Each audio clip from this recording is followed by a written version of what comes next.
So after the premium Hornet broke my mental about a month ago, I finally got around to playing the 18A. You're probably already aware at this point that it's a far more enjoyable time than the 18C early, but in case you aren't, the reason for this is avoiding the 12.7 matchmaker, which sees you come up against a lot more ERs and Fox-3s. Having a few extra missiles in the 7Ps makes next to no difference when they're just so heavily outclassed. Not to mention I never really found the data link on the 7Ps to offer much tangible advantage over the 7Ms. For me at least, when a Sparrow decides to do its own thing, no amount of data link seems to help in most cases. Maybe that's been a bit better since I played it, but I'm in no rush to try it again. So back on topic, the 18A is much better suited in this matchmaker. You're mostly coming up against R-24Rs and other airframes of Sparrows, so when you consider the all-around package you have, it becomes one of the strongest planes at this BR, if not the strongest. It beats the F-20 and Mirage 2000 CS4/5 on missile count for example, and the F-16A doesn't have any SAR presence at all. Despite being so good at its BR, it did take me a little getting used to. What you'll find with me as a player is the lower down in BR I go, the less capable I become. Because I only started playing Air RB a lot in the past couple of years and most of my interest lies in Fox-3 combat, I just haven't spent the same time that a lot of people have at these BRs compared to what I have spent at top tier. Any of you experienced players who watch my videos can probably see this in my airframe control once we drop out of the Fox-3 meta. That said, Air RB tends to be more about positioning and decision making for the most part in my opinion, so hopefully I have some useful things for you in this video. Now, just to give you an idea of how favourable the matchmaker is, I've basically got a screenshot here of my stats after 11 deaths in the 3 different Hornets, just to give you an idea, and I've put that on screen now, and this pretty much sums up the experience you'll have in the 3 different Hornets. The F-18A will probably be the most enjoyable experience to fly. The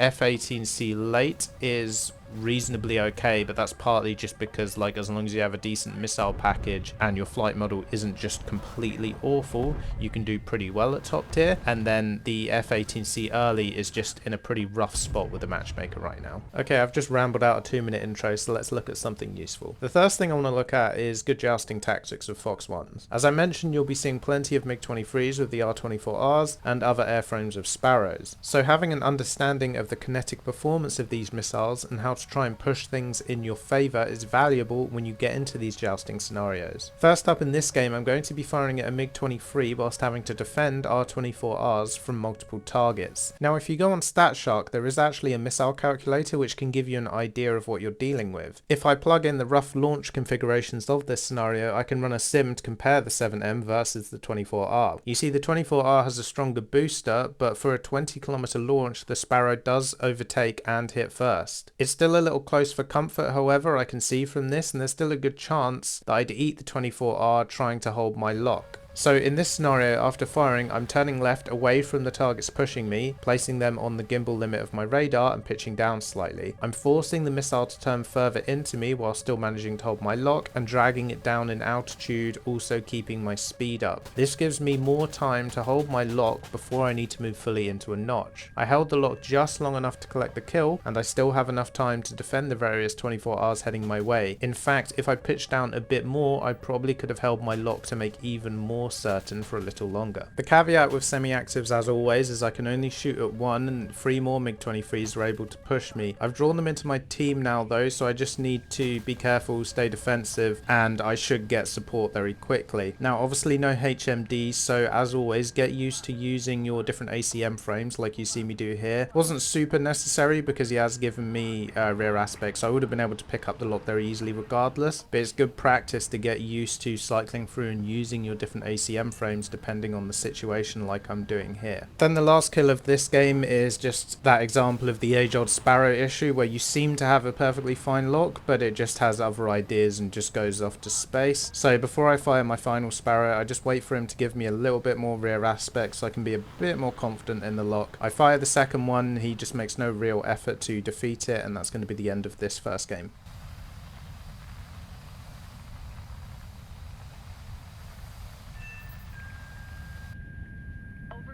Next game is going to be a similar joust, but this time with an F20. A 7F has the same motor as a 7M, so the time to target here is going to be identical. Again, you can have a look at this on Statshark if you so desire. I am slower to react though, and he fires a second before me, so I've got to make up for this difference as well. Again, exactly the same process. After firing, I'm pulling left to the gimbal limit and pitching down. I can see from the lock he is still pushing me at a higher altitude, so it's about holding your nerve here. I'm trusting that I've done this right and my missile will hit first and his will go down right at the last second, which it does. You see now after this joust I'm alone up here. Unless you're in a full up tier against Fox-3s and ERs, I definitely like playing the Hornet just below contrail height in the early game. This is pretty standard for me in basically anything though, I just prefer the options you have at altitude. It's also worth noting less people tend to climb at this BR compared to say 13.7 or 14.0, meaning you should be afforded more freedom. This is great for top down attacks on the furball of course, but your kit isn't great at taking advantage of this the same way as something equipped with ERs or Fox-3s, so bear this in mind. Fox-3s obviously you can fire and forget, and then ERs have much better kinetic performance for sniping people. A 7F, M or P is generally too slow and it can be hard to make an impact fast enough before you're exposed. And this right here is what I mean by that. I'm trying to be smart with my target selection by looking at the closure rates and firing at this Hornet coming head on, but he's going to die before my missile can get there. At this point I feel like I need to get to multipath height because the missile diamond has probably given my position away and I'm just going to be forced into a notch at some point. I get a 9L on someone turning away from me. He is going to eat a different missile first however, but it's a good note to save your 9Ls for rear aspect shots despite them being all aspect missiles. They're flared far too easily in a head on. Then when I'm in a furball I try to be as selective with my targets as I can. My general rule is to dodge the head-ons with people at multipath, or if I don't have time to set up a gunshot. Then I'm looking for anyone not flying quite low enough to get the 7M shots off. Notice how with the MiG-23 at the end, I select the target that's a little bit further away,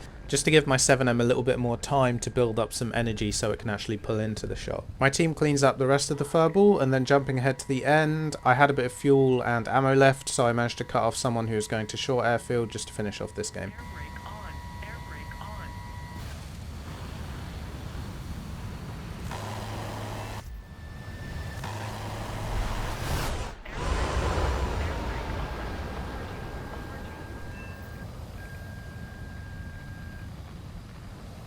In this next game there's a couple of things I want to look at, and first is snap rolling semi-active missiles. This will work for most semi-actives in a pinch, but it's particularly reliable with Sparrows, but I'm going to show you now how with a well-timed roll you can avoid even an R27R. It's a bit of a panic roll if you do it last second, but if it works it works. I'll pause it at the point he fires here. Now you can see I'm already looking to pitch into a notch as I've realised I've exposed myself. I quickly decided I didn't have time to get round however, and my best option was to try and snap roll it. This isn't something I'm particularly practice at, as it's generally not a good idea against Fox-3s, so it's not something I encounter in my normal time playing. What you're trying to do is roll aggressively so the missile's guidance can't update fast enough. Once the missile is about 1 kilometer away from me, I hit my left aileron and rudder input simultaneously and come out unscathed. Probably not always your first choice for defending, but it's a useful trick if you're out of options. Remember though, if you're going quite fast, it's very easy to overload and rip your wing doing this.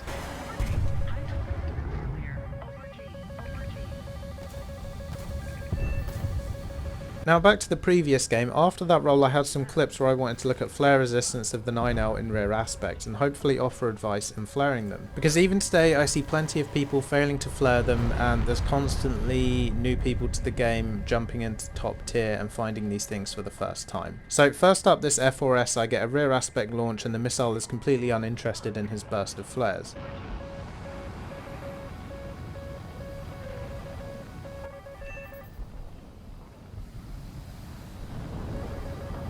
The one I'm more interested in is this F-16. After correctly bailing out of this gunshot, which would have sent me straight into the side of the canyon, I pull around and get a rear aspect 9L. He makes a couple of attempts to flare it, which the missile ignores and tracks through to his plane and picks up the kill. Now the game is over pretty much, he's like the last guy, so he's probably cooked regardless, but that doesn't mean this isn't a good clip to showcase, so let's have a look at it in sensor view. I'll just let it play until we get to the point where he fires his first flares and I'll pause it. There is 2 IR seekers in this clip clip, so just pay attention to the slightly brighter one below, which is my 9L. I spoke a bit about flare ejection angles and rise time in my J11B video about a month or so ago, so you might find that one useful also. For this F-16, the flares are downward ejecting, so it's important to consider where they will be going in relation to the seeker of the missile following you. They take a little bit of time to fully heat up, so if you fire them away from the seeker, they will be outside of its view by the time they're most effective. For a rear aspect launch in particular as well, cutting your afterburner is important. You'll see this F-16 keeps his afterburner on the entire way through this clip. So couple the heat of your afterburner with the fact that the flares take a bit of time to heat up themselves, you should be able to connect the dots in realizing your afterburner is a much more desirable target for the seeker. For these first flares, however, the seeker is far enough away that the flares do actually have sufficient time in view. The issue here is purely afterburner. It's subtle, but as it plays, watch how the seeker drifts down slightly with the flares and then snaps back to the afterburner. I'll pause once again here. The last thing to consider is where you yourself are moving in relation to the seeker and your flares. As I mentioned, the F-16 ejects flares downward, and you can see this F-16 pitching up here directly away from his flares. At this range, the missile seeker's FOV is much smaller, and this means the flares simply do not have enough time to heat up in the seeker's view to effectively fool it.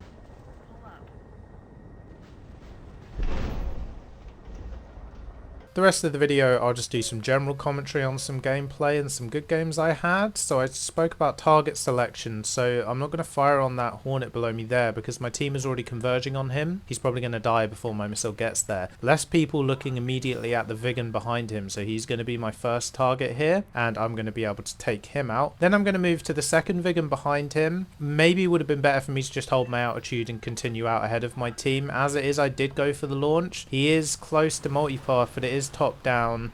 Maybe it could have been notched out. I'm kind of lucky that the 7M didn't sort of go off and do its own thing. Very aware at this point that they do tend to do that, but I do get a bit lucky there. Rear aspect launch on that Hornet. He is completely tunnel visioned, so you know, it's perfect situation there. It's a common thing you've probably heard people in videos say in the past, is rear aspect IR launches are very good on people who are currently in the process of firing on someone else. It's very rare that someone is firing missiles and also paying attention to their tail, so look out for stuff like that for people who are potentially distracted. Now at this point I sweep my TWS over towards their airfields. If you take a long sweeping route around the left, it's good practice to do this because you're looking for people who are potentially late taking off, or people like this F-14 who could possibly have climbed at the start, launched all their Phoenixes off, or for cause in the case of the Iranian F-14, and then gone back to rearm. This poor launch of the 7M, should have seen he was going to terrain mask, and I'm not going to fire my last one here. He's not really paying attention to me. It seems like I've got a good aspect for the guns and I don't want to waste the 7M if I don't need to. Gets a bit sketchy here, but at the end of the day, when someone's trying to force an overshoot by putting themselves into a spin like that, it doesn't really matter if you miss. In the case of an F-14, he's not going to be HMDing stuff onto me and he's just going to crash if I don't connect the guns. Missile that flew past me I think was possibly a friendly missile just on IOG. The rest of this game, still going to win, but I'm going to make some more poor decisions and gameplay, and there's just as much to learn from this as there is from the good clips. So first up, this is a waste of a 7M really here. He's super slow, so it's much easier for him to notch. Tons of countermeasures, so I probably should have saved that 7M because I would have had it for the head-on with this F-20 coming up. I was worried about 7F, so I go into a roll here. Don't ask me why I'm still firing the guns. My finger just locks itself in position, so it looks a bit silly. I told you, a bit of bad gameplay every now and then as well. This is a poor shot on the Gripen. I should have slowed down more aggressively and given myself more gun time. It was still a very makeable shot, but, you know, as someone who's not fantastic on the guns, I want to give myself as much time as possible to make the shot, so I should have been air braking, cutting a bit more throttle a bit earlier. That would have given me plenty of time to take him out because he was very slow as well. As it is, I just extend away because there's such a big speed difference and I just flare off his 9M. Now, my idea here is I either return to base, or if he commits to me, I do take the dogfight. Taking the dogfight isn't my first option because I'm not fantastic at dogfighting, very aware of that, and also it is a Gripen at the end of the day. So As I start extending to the airfield, I see that he does turn around, which was what I wanted, because then I can go rearm and take him up for 7M or something. But I recommit when I see that he goes into a dogfight with my friendly nets. Now, this is the ideal scenario because now we can 2v1 him. He's distracted with the nets, so he's getting slow again. He's not paying attention to me coming back around. I've turned off my radar, so I'm not pinging his RWR either. So he's not going to be pre-flaring, anything like that. Going to save the 9L till I get to within about a kilometer, and by the time he realizes it's there, it's too late to effectively flare it. Once again though, notice how I'm not thinking about the guns and slowing down in case he does flare it. It's a very poor habit I have of not preparing for plan B, so learn from my mistakes. Don't expect the missile to connect like it does here. Fire the missile, but make sure you're setting up the gunshot as well, and make sure that you secure that kill properly. Last kill at the end here, I forgot to record, so I went back in replay just to capture it quickly. Basically, just after we took off, there was an F-14 beelining it for us, so I just stay at multi-path, keep flaring, he flies straight into the 7M, and that's the end of that game.